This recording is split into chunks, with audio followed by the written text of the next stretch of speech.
All right, everyone. Welcome to After the Scales. This is episode 19. I am co-hosting by myself right now, but my other co-host, Jacob Dove, will be along later. I'm Shaun Blight. Pleased to be joined by Hunter Hensel of Hensel Media, who was just at Pennsylvania Speedweek covering that. So, Hunter, how's it going? It's going good. It feels good to be back at home base in Pittsburgh after 10 straight days of being at the racetrack. Cars on track 10 days straight, 9 races, but cars were on track that day that it rained out. And I hope I get to do it again, but I don't know if I'll ever get the opportunity to see race cars on track 10 days in a row and be at 10 racetracks, not 10 different racetracks, but a racetrack 10 different days in a row. And it was just a great experience, great week. Yeah, half of me was jealous, and the other half was like, I don't know if I could do 10 straight days at a racetrack, but living vicariously through you anyway, it was fun to see your travels every night. Yeah, I mean, I like to do it in the tent some nights, and I did early in the week. And the rain out at Lincoln that second day, there was big storms rolling through, so I got a motel for that night. And then I've got to give a shout out and big thanks to my buddy known as Joe Donahue. He does YouTube recaps. He covered all of Speedweek, and he put in a ton of work, and he had some great hospitality. Let me stay out with him for most of the week, and that was a ton of, like, that was a weight off my shoulders. Like, I don't know. I had my struggles Western PA Speedweek. I had my struggles Ohio Speedweek. I hit every race of Western PA Speedweek, but I hit the deer on the way back from Sharon, and then that ended up affecting me halfway through Ohio Speedweek. So being able to have that home base to go back to and even work full-time last week, that was a ton of weight off my shoulders, and I don't know what would have happened without him, but with his help, I made it to all 10 races. So that's wicked. So you're a Pennsylvania guy. We've got another Pennsylvania guy, Sye Lynch, coming on a little bit later, and Jacob's just running a bit behind, so we thought we'd catch up with you first. So this is your first time doing PA Speedweek. What were some of the highlights for you on the track? Sure. So yes, this was my first PA Speedweek where I committed, like, before the week. I said I'm going to try to get to as many races as I could. I went to the Friday, or the second Friday race at Williams Grove last year. So I was at one PA Speedweek race before, but you don't get the real feeling of the atmosphere of the grind unless you're doing it with the drivers yourself. So to be a part of that 10 days, it was crazy. But so going into the week, I would say Anthony Macri was definitely the favorite. But Danny Dietrich, he has had a lot of momentum this year. He's been having a good season. He knocked off a win or two Ohio Speedweek, and he had that momentum coming in. So it was almost like if Dietrich keeps it going and Macri makes a mistake or two, maybe Dietrich has it. It's between them. And race 1 at Williams Grove, that was honestly the highlight of the week. I think that was the best race. Macri was in the lead. They were ripping the cushion. It was a kind of uncharacteristic track for the Grove, and they were running the top the whole time. And Macri was pushing. Dietrich was closing him down, and I think it was like 3 laps to go, 2 laps to go. Macri wrecked himself up on the cushion in turn 3 and 4 and gave Dietrich the win. And so Dietrich had that early lead for the points for the Speedweek Championship from race 1, and Macri had to claw his way back. So that really made it interesting the whole week. It wasn't until more than halfway through Macri got the lead. And if it wasn't for that wreck, it may have been more of a boring battle, but it really kept it interesting. And, he made the mistake race 1. He wasn't going to make another one. So he made it early enough where he could recover. Yeah, and it's cool that kind of the highlight for you is Williams Grove, because a lot of people knock the racing on that track, and it can be pretty tough to pass there most of the time. So that's pretty cool in itself. I want to kind of go back to how'd you get involved with racing? And for anyone out there that likes sprint car pictures or pictures, just motorsports in general, Hunter's one of the best in the biz. When I got into it, he was one of the first guys I reached out to, and he's been a real help for me.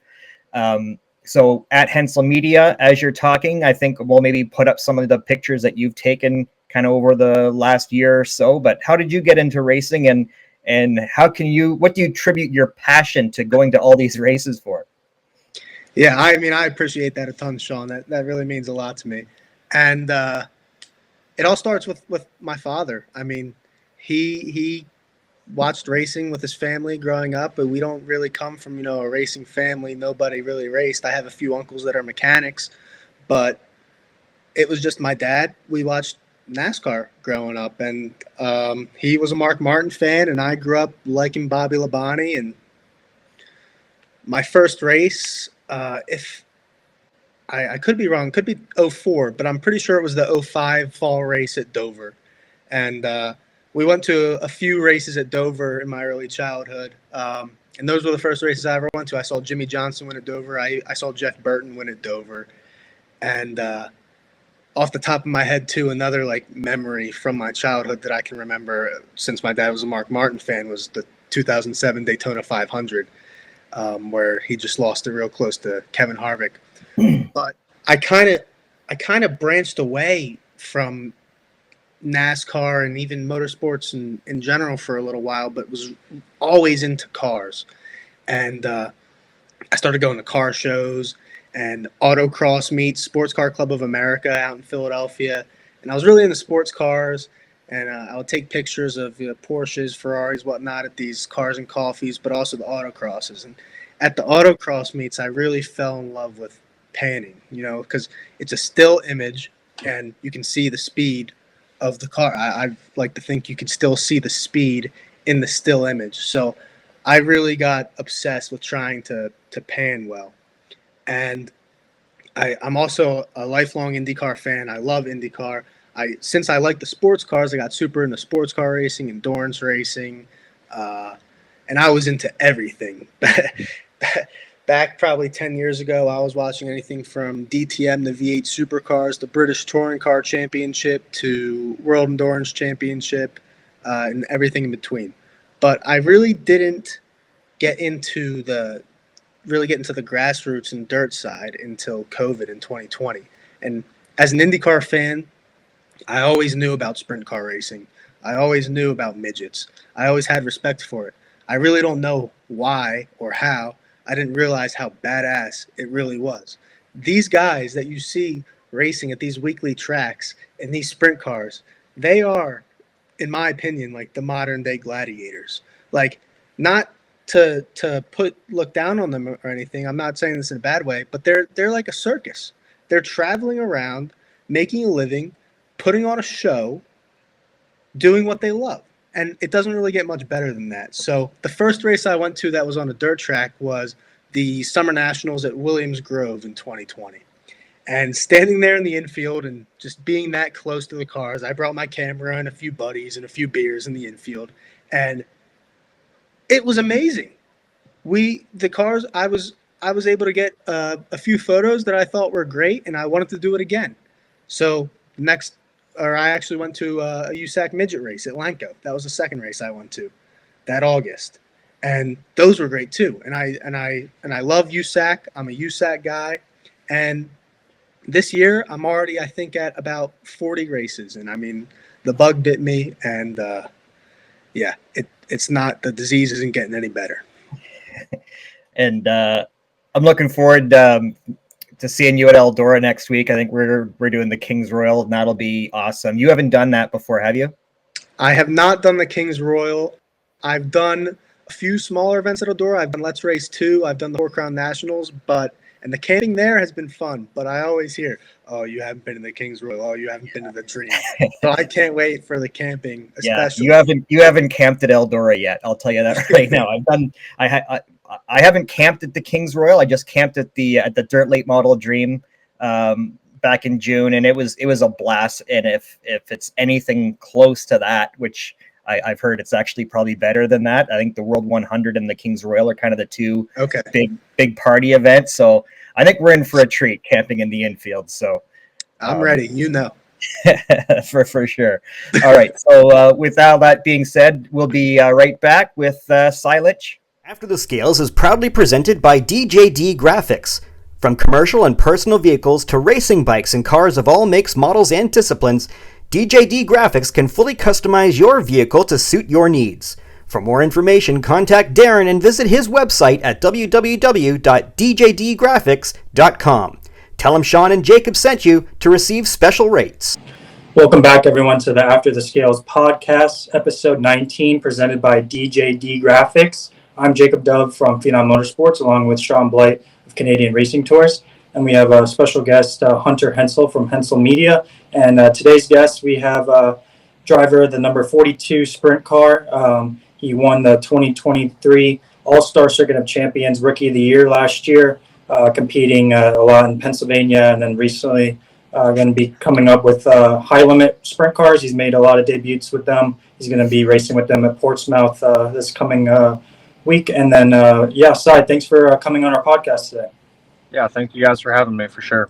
So I'll open up with Shaun. Let's see what we got for Sye on this podcast. Yeah, so I'll just start off with we're coming up to the busiest kind of month and a half for you guys. Kings Royal next week, Knoxville Nationals next month. What are you guys doing to prepare to get ready for those events, and how do you attack Eldora next week? Yeah, the preparation that it takes to get ready for these next 30 days is pretty incredible. All the top teams, they have a system to it, but the teams, I feel like we fill that middle void. It still takes a lot. It takes a lot of work, a lot of material preparation. Your trailer has to be 100% ready. Your car has to be 100% ready. You got to make sure your motor's ready. You got to make sure your backup motor is 100% ready, because these shows are so big and so important. I mean, if something can go wrong, it will go wrong, and you need to be prepared from A to Z for sure. And I mentioned about your, you've been kind of racing against the high limit guys here lately. I watched you at Lucas Oil Speedway in Wheatland, Missouri on the flow coverage, and you started out on the pole. You were battling with Brad Sweet, Tyler Courtney, some of the best guys in the sprint car in the country, let alone the high limit series. Does it feel good knowing that you can run up front with those guys who are, competing full time on the national series?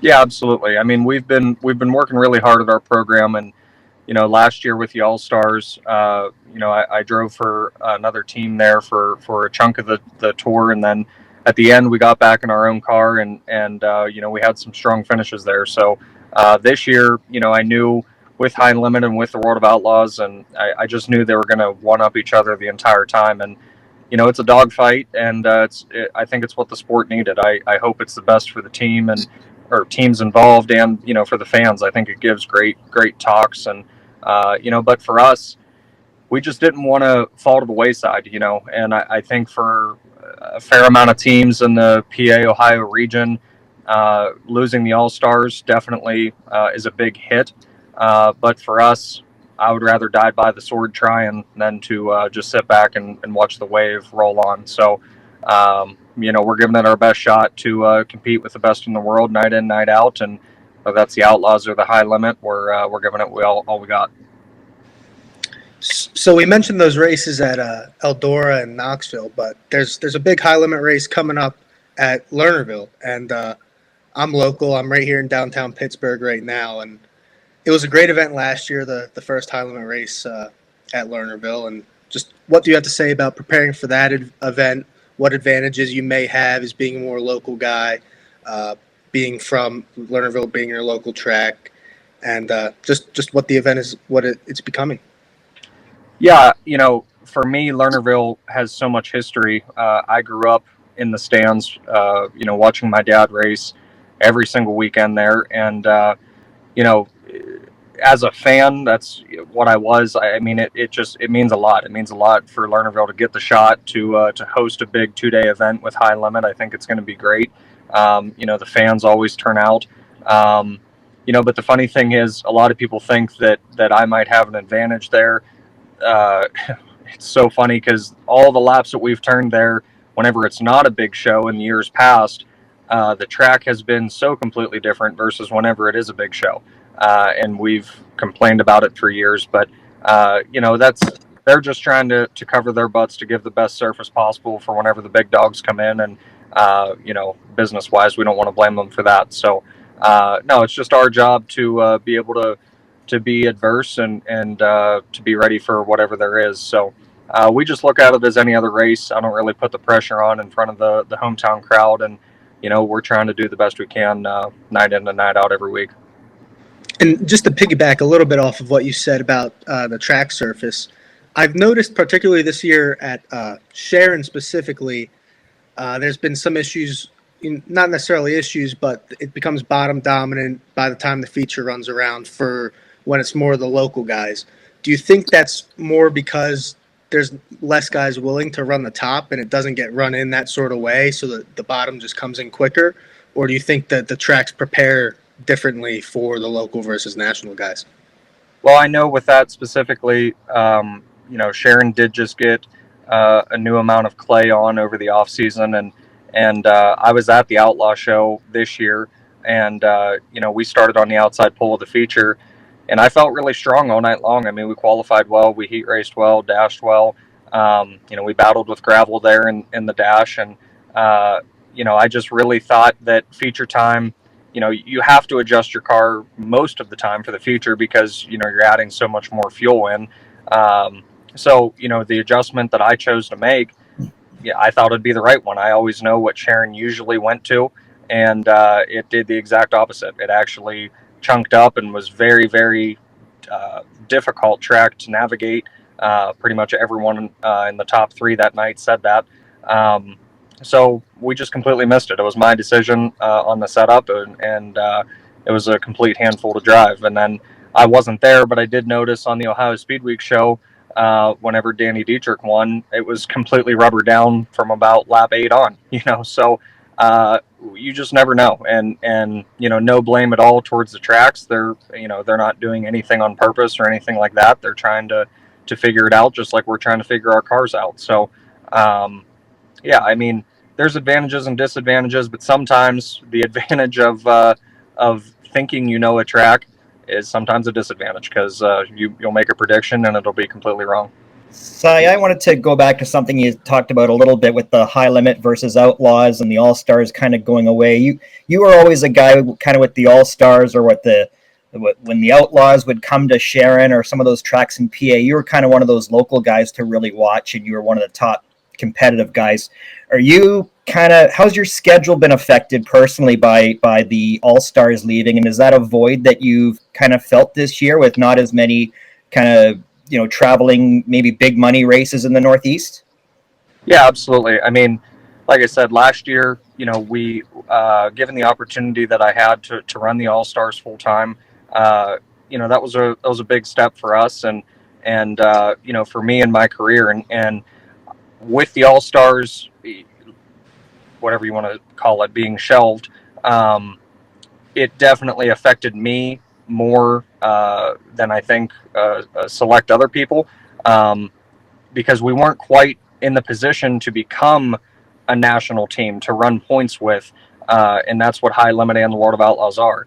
And so it was just too big of a step to take in a short amount of time. I mean, there were so many talks and conversations of what was going to happen between October and PRI show in December, and truthfully, it just didn't quite work out for us. But we were in a position, and it was my decision fully to still travel as much as we possibly can, and we're still doing it on a much lower budget than any of these other traveling teams that are running points for either one of these series, and we're, like I said, it all goes back to I said it on literally, I think it was the Monday after PRI show. I said, the way I see it, you either die by the sword or you let the wave pass you by, and then you're just floating in the ocean, and that's a slow death. So I don't want that. I would rather die trying. So that's what we're doing. That was the motto that we had all year, and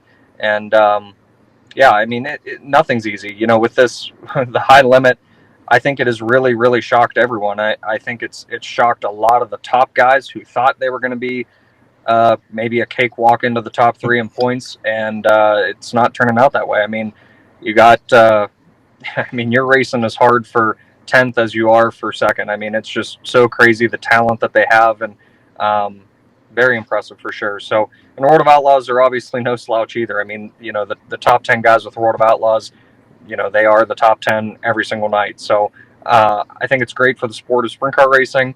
I just think for my team personally, we never could have envisioned 2024 being as much of a step and as difficult as it's been, but we're here to roll through the punches. And as you mentioned, obviously everything's getting more expensive with racing and traveling costs, and you know, like you were talking about, all the series guys have a lot of resources to get up and down the road to go to each race. Obviously, with moving forward, you seem pretty, you know, occupied with what your schedule is now. If you wanted to share with our viewers about how many races you have scheduled this year and moving forward, would you ever consider joining the High Limit or World of Outlaws? Because if you had the right resources and sponsors lined up for you. Yeah, absolutely. I mean, and we have great partners right now that are very loyal to us with Mercedes Motorsports and you know, Mav Motorsports and Mike Kleck Paving and Mountain Mechanical and Blair Construction and Diesel. But you know, those people are who've been with me for a couple years now. And like I said, we were not in a position to become a national team.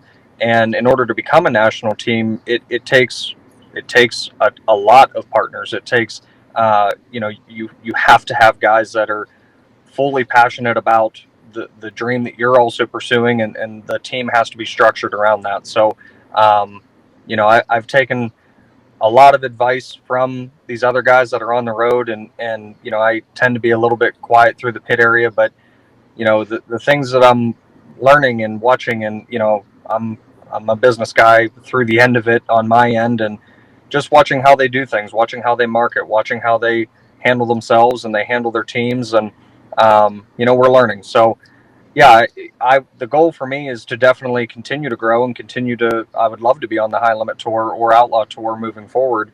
You know, it's just going to take all hands on deck effort, and hopefully we can get more people to believe in what we believe in. So we'll see how that goes. You know, and as far as a future schedule, I obviously had you know, the marquee events on my schedule for this year, but at the end of the day, other than you know, like the Kings Royal and the Knoxville Nationals, for example, and the Tusky and you know, that 2-day show at Lernerville, other than those, we're just week by week, you know, and that's that die by the sword mentality. You know, we can't afford to go out and tear shit up, and we can't afford to go out and race stupid, you know. So you know, we're doing it as hard as we can, and but we're also doing it as smart as we can. So that's a position that we're in, and that's what we're looking at.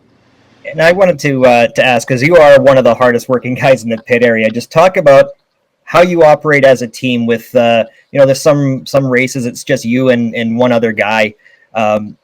Just talk about how hard that is. You know, you see other teams where there's drivers that don't even have to touch their car. So just talk about the kind of the difficulty in going up against those guys from a night to night basis, and how you stay competitive with those guys. Yeah, it's definitely tough, and you know, I don't tend to talk about it too much. I'm not extremely active on social media. I've been harped at to try to become more active on social media. You know, but genuinely, I mean, yes, I am the one that does everything. You know, we don't ship our motors out. I drive my motors to my engine builders, and you know, I'm the one running and picking up parts, and you know, I work on the truck and trailer. I drive the truck and trailer to every show. I do the car washes. I build the cars. I tear down the cars, send the cars to powder coat. You know, I'm constantly doing something all the time, and extremely hands-on from beginning to end with every step of the cars, and even mounting tires at the track, and grooving and siping tires, and fueling the cars, and everything. So scraping mud, I mean, no matter what it is, I can promise on a nightly basis you're seeing me do it. And you know, I don't usually like to talk about that too much, because like I said, that's what it takes, you know. And something that my grandfather told me, many years ago was racing doesn't owe you anything, and that's very true. It does not owe you anything, and you got to have to want it.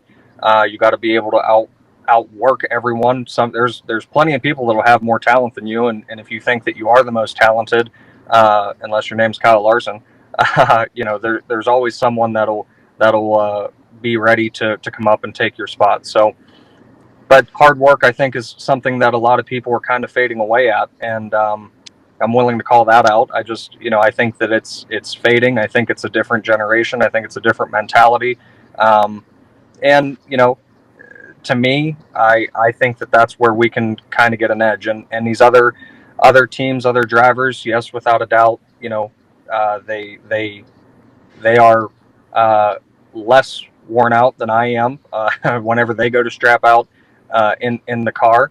But they earned that spot, and I don't take that away from any of them. There's no one that got handed a position, and they worked hard for it, and they all deserve it. They all earn it. And like I said, these are the best guys in the country and possibly the world. So you're fighting to be a part of their limelight, and it's their world, and we're just chipping along here. But yeah, I got to give credit to my crew guy Zane. It has just been him all year long. And he has a full-time job. He works remote from the hotel rooms. He has his laptop with him all the time, and I'm the one outside doing maintenance, by myself, and became very good at unloading the car and taking the wing off by myself. And we got it all pretty much covered. But the occasional stranger that we have to have walk by to help us push the car up into the trailer, we've became pretty good at asking for help with that. But no, I mean, like I said, we're doing it in a lot of ways that a lot of people would just choose to not do it. And I just wasn't going to let that happen. So if we stop doing it, it's going to be because of financial reasons or material reasons. It's not going to be from a lack of effort. I can promise you that. Well, I know Hunter and I will be at Eldora next week, so we have experience pushing cars into haulers, so we can definitely give you a hand with that. We'll walk by at the end of the night. We might have a cold beer in our hands, but we'll set it down for a couple of seconds. Absolutely, yeah. That's the other thing. Our beverages are always the coldest in our cooler, so we feel like we worked hard for it. So our sweat, that ice is always keeping those beverages cold. We're kind of getting a little short on time here, Sye. I just wanted to park a couple minutes just to kind of talk about your family, your racing history. With your dad, your grandmother was one of the first women inducted into the National Sprint Car Hall of Fame, and just not racing related, but I noticed a couple months ago that you posted on Instagram that your mom had celebrated her 15th anniversary being cancer-free. My mom celebrated 25 years last year, so that hits close to home. So I wanted to congratulate your mother on that, because that's awesome. So, talk about a little bit about your family and their influence on your racing career. Yeah, absolutely. I mean, with my mom specifically, she's a warrior. She's a fighter. She's a survivor as well. She had stage 4 breast cancer, and she beat that. So, 15 years and hopefully a lifetime to go with that. My family, very, very involved in racing. Both my grandfathers raced. My uncle raced. Obviously, my dad raced, and my grandmother, a lot of people call her one of the first women in dirt motorsports. And, she was a true trailblazer. I mean, back in those days, women weren't really welcome in the pit area. It was a very different world than today.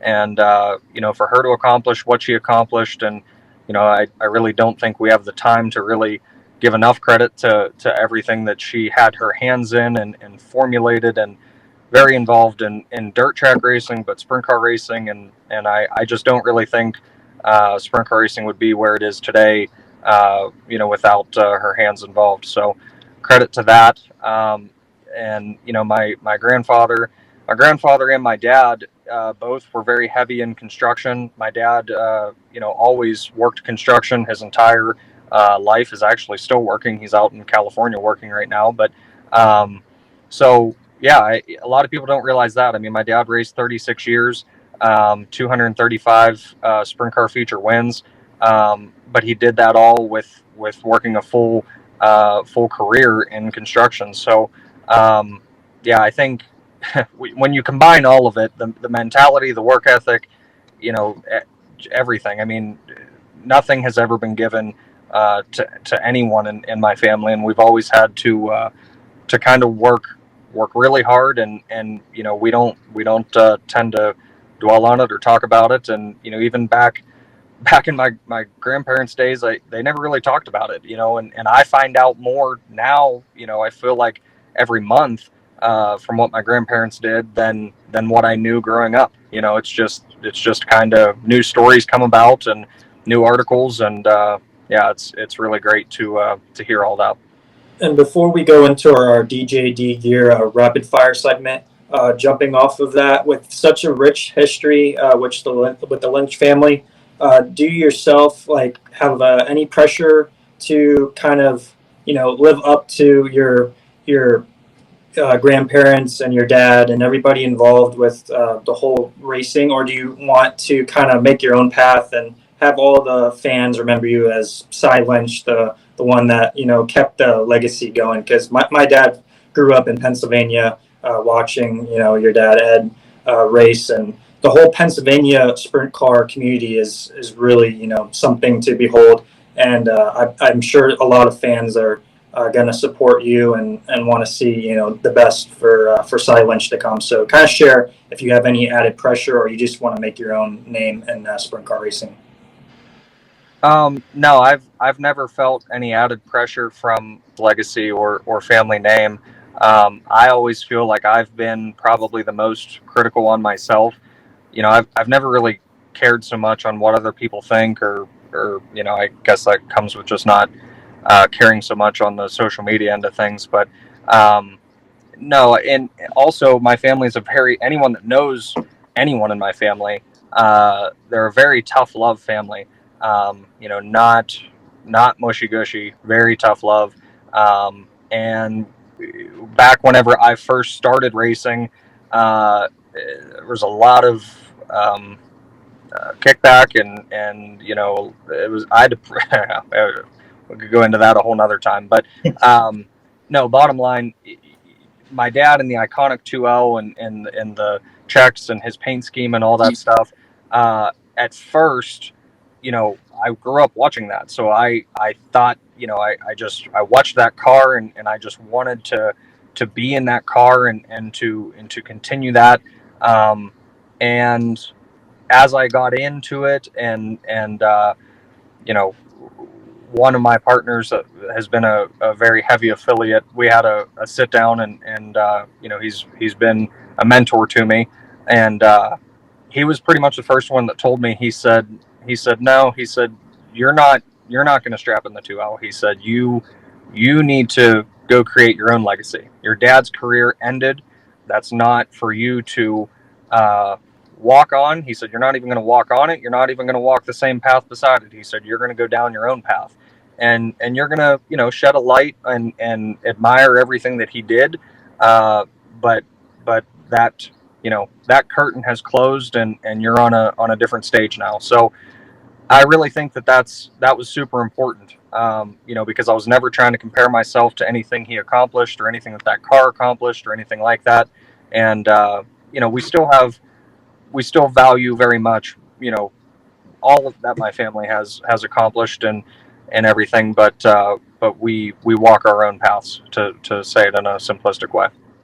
Well, we really appreciate Sye sharing his thoughts with our questions. As always, we have our little segment that we like to call our Rapid Fire DJD Gear segment, where we have 10 questions. We ask all our guests some personal questions, whether it's racing related or personal related. Shaun, did you want to go ahead and jump in with the questions that we have for Sye? So, Sye, just 10 rapid fire questions. You just fire off the first thing that comes to mind. There's no wrong answer. So let's go. Your best childhood memory at the racetrack? Oh, it's got to be my dad winning the Silver Cup in 2002 at Lernerville. What's the best advice your dad has given you for your sprint car career?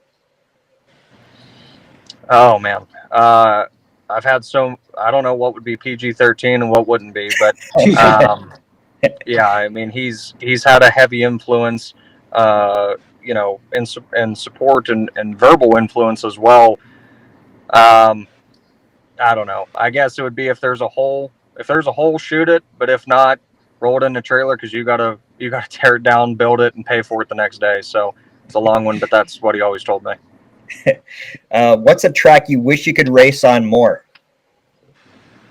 Man, my two favorite tracks have always been Eldora and Knoxville, and it's so iconic to just pull into. Both of them, the pits are in the infield. So whenever you're just crossing that track, it gives you goosebumps. So I would have to say one of those for sure. All right, let's get into some non-racing stuff. What's the best thing to do in Apollo, Pennsylvania? The locals would say drink beer. I don't know.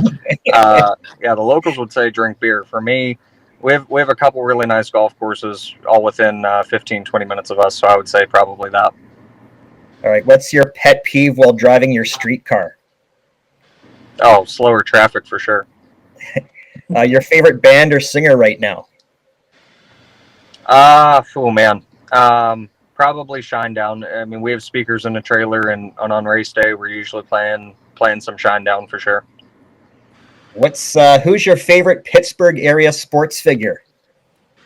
It's got to be TJ Watt with the Steelers. Yeah, he's just really breaking records right now with the Steelers. Favorite place to eat on the road? Taco Bell. A lot of people are going to laugh at that because Zane and I eat an unhealthy amount of Taco Bell. So yeah, that's if anyone wants to get us a gift card for there, that'd be great. So rack up those rewards points, man. Yeah, if they ever started a credit card, I would apply for it for sure. Your favorite vacation destination? Jupiter, Florida, without a doubt. Yeah, my grandfather had a house there, and growing up, we spent a lot of time there. So Jupiter will always have a strong place in my heart. All right, last one. You can only watch 3 movies for the rest of your life. What would they be? It's funny because I'm not much of a movie or TV show guy, but some of the classics. I mean, I love all the Pirates of the Caribbean. I mean, they were just all hilarious to me. Talladega Nights is an absolute classic. Watched that whenever I was way too young, so that was perfect. And then third one, I'm not sure on that. I would probably bypass that. Not sure. Say, well, there's like 7 Pirates of the Caribbean movies, so yeah. I guess I'd go Batman. Batman would probably be the third one in the later years. Yeah. All right, Sye, we really appreciate your time, man. There's so much more we could have got into, so we might have to have you on again in the future. Looking forward to seeing you at Eldora next week, and maybe having a couple of cold ones. Yeah, for sure. Looking forward to it, and my uncle will be camping out in the campground. So yeah, we'll definitely. If it's a rain out, it's gonna be a dangerous time. we'll be looking for that party for sure. All right, guys. Thank you for having me, and looking forward to talking with you guys again. For sure. Sounds good. Thanks a lot. Thank you.